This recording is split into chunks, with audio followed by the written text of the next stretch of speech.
Brian Howell, the 4-H Youth Development Extension Educator at the Purdue Extension in Tipton County, Indiana. And today for our Food Fun in 4-H, we are going to be making breakfast pizzas. This is kind of a fun thing because we're going to give you kind of a recipe, but pizzas are one of those things that you can add lots of things that you like and make it your own. The first thing that I'm going to do is to go ahead and preheat my oven. The recipe says that it should be preheated to 450 degrees. So I'm going to put my knob on 450 degrees.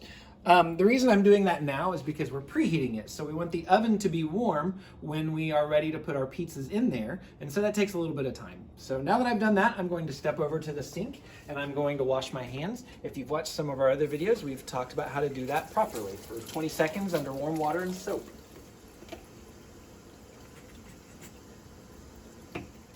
So I've washed my hands.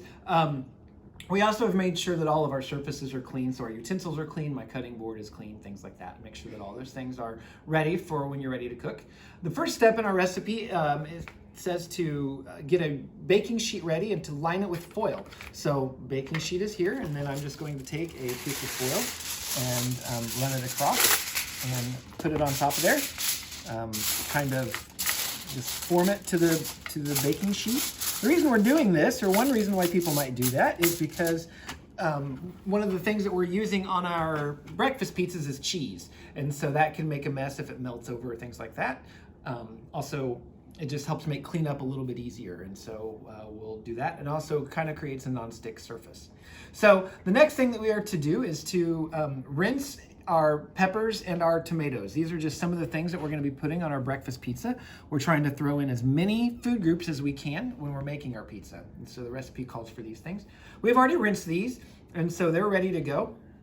You need to find a sharp paring knife, and we've talked a little bit about how to do slicing and things like that. So I'm going to carefully stick my knife into the pepper and kind of in a circle, or go around the top. Because if you've ever cut open a pepper, you will see that there is kind of a seed, a bunch of seeds at the top. And so we want to cut that out. Okay, and I'll throw that away. And then from here, making sure our hands are out of the way, we are just going to cut this pepper in half and we're going to start slicing and dicing. So we have a lot more pepper than we need in our recipe, so I'll just use this little bit. And we're going to make sure we cut out these seeds too.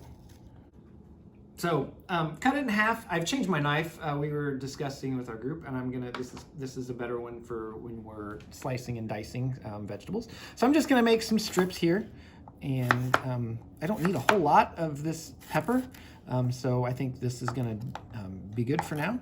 And so I'm just gonna use this knife to dice it or to make small squares. So I'm just going to set that knife on my surface and just kind of move it down the peppers. So then we have these nice little squares that will fit on top of our surface that we're making for our pizza. So we've diced our peppers. We used a variety of colors to help us eat our rainbow, as we've talked about in one of our lessons. This recipe also calls for tomatoes, and so we have purchased some Roma tomatoes, which will look a little bit different than maybe some of the ones that you might be growing in your garden. They're a little bit longer and maybe a little bit smaller. So we're just gonna basically dice these up about the same way that we do the peppers. We'll cut the top off here because we don't want that stem. And then what I'm gonna do is I'm going to cut this in half and then have our halves and then just kind of make some strips from those halves. And dicing, it doesn't need to look pretty. It doesn't really matter what it looks like or what shapes they are. You just kind of want some smaller pieces. So this recipe also calls for cheese and Canadian bacon. So we're getting something from our dairy group in our breakfast pizza, as well as from our protein group. So to grate the cheese, we bought a block of mozzarella cheese. You can also buy mozzarella cheese that has already been shredded, but we decided we'd make it a little more fun and do this on our own. So we have a box grater here. We're going to use there's several different sizes and shapes for the grates. We're going to use this medium-sized hole, kind of a larger hole, not as big as the slices. And that's what we're going to use to shred our cheese. So I'm going to just take our block of cheese. I'm going to leave the wrapper on so I have something to hold on to. And I'm just going to run it down the grater. Maybe sometimes you might go at an angle. Just run that down there and it will cut the little slices of cheese off and then shred it. We also have our Canadian bacon, which is basically small slices of ham. So our package is already open. I'm gonna go ahead and take a couple of slices of bacon, of this Canadian bacon, set them on our cutting board. And we've been wiping our cutting board off and our knives off between each thing that we've been cutting. But I'm just gonna kind of do the same thing with my Canadian bacon that I did with the vegetables, the tomatoes and the peppers.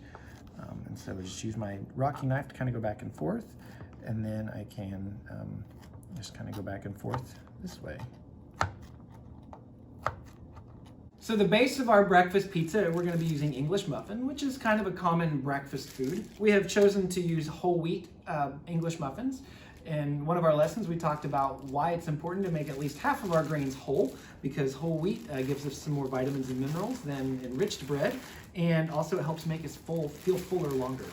So what I'm going to do is I'm going to pull that English muffin out. A lot of times they are already pre-sliced, but I'm going to take my butter knife here and just help finish slicing it and open it up there. So we have our English muffin.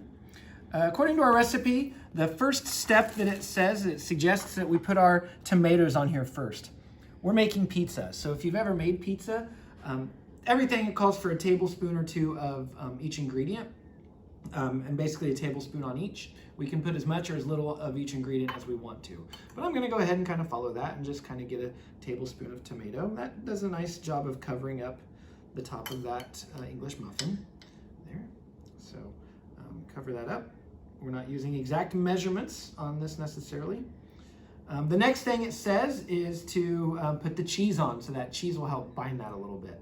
So again, I'm not doing super exact measurements, but that's a good cover of the top of our English muffin. Maybe you like a little bit more cheese, and so you might put some more cheese on there, who knows. And then from there, it suggests we can put our different toppings on there. So top with the peppers and the bacon and things. So I'm just gonna take a little bit of each of these peppers and try to get my rainbow, put them on top here.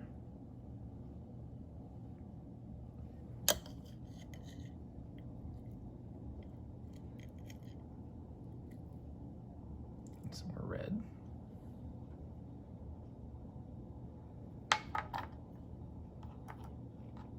On top. Also going to take some Canadian bacon and put that on top as well.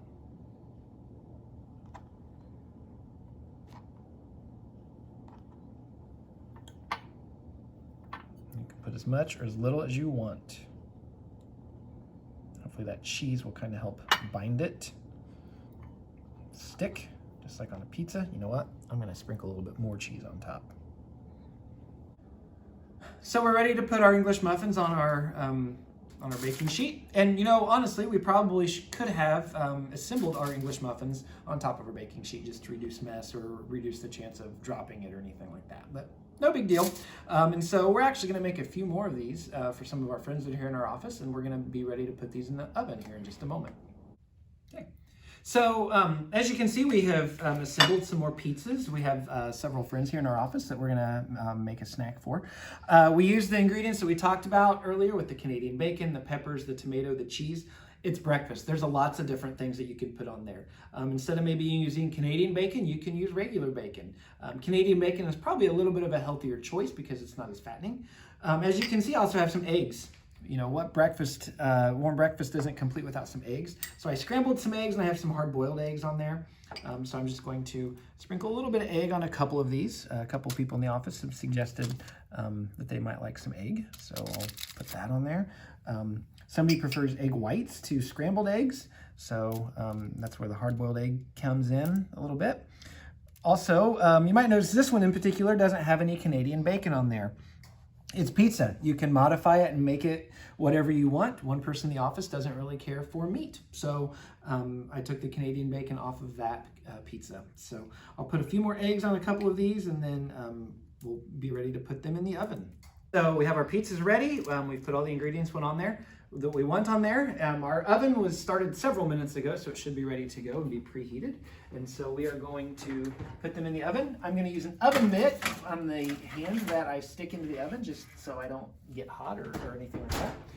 Put it in there. We have a timer on this oven, and so we're going to go ahead and start that. And so it's ready to go.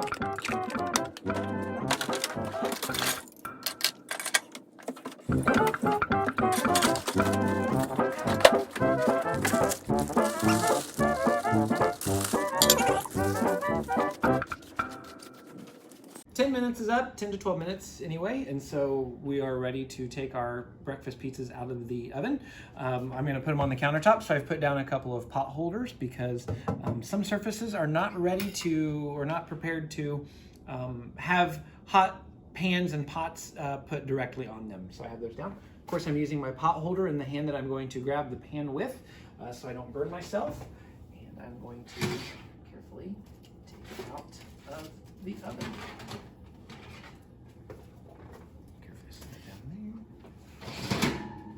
Of course, make sure I turn my oven off when I'm done. So, all right, our pizzas look great. We're ready to serve them. Of course, we'll let them cool for a few minutes, but put them on their plates and they will be ready to be served. So we've put our pizzas on plates. We're going to deliver them to our friends.